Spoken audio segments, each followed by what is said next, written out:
একটা সময় চাইতাম সব মানুষের প্রিয় হতে, কিন্তু এখন আর চাই না। এখন চাই কিছু মানুষ আমাকে একেবারেই অপছন্দ করুক, দরকার হলে ঘৃণা করুক। কারণ যে মানুষকে সবাই পছন্দ করে সে একটা সুবিধাবাদী এবং ভণ্ড। তাই আমি চাই মানুষ আমাকে ভীষণ অপছন্দ করুক, আমার নাম শুনে ভয় পাক, আমাকে ঘৃণা করুক। এখন আমি মোটেও সব মানুষের প্রিয় হতে চাই না।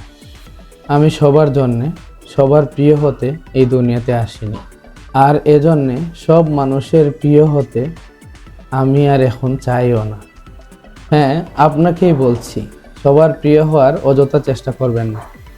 জেনে রাখুন, যার সৃষ্টি না হলে এই দুনিয়ার সৃষ্টি হতো না, সেও সবার কাছে প্রিয় হতে পারেনি। তাই সবার প্রিয় হওয়ার চেষ্টা না করে নিজের গন্তব্য স্থির রাখুন। যখন সাফল্য অর্জন করতে পারবেন, অটোমেটিকলি সবাই আপনার প্রিয় হয়ে যাবে। মিস্টার পজিটিভের ভিডিওটি যদি ভালো লেগে থাকে, লাইক, কমেন্ট এবং শেয়ারের মাধ্যমে উৎসাহিত করবেন। আবারও নতুন কোনো ভিডিও নিয়ে দেখা হবে। সবাই ভালো থাকুন।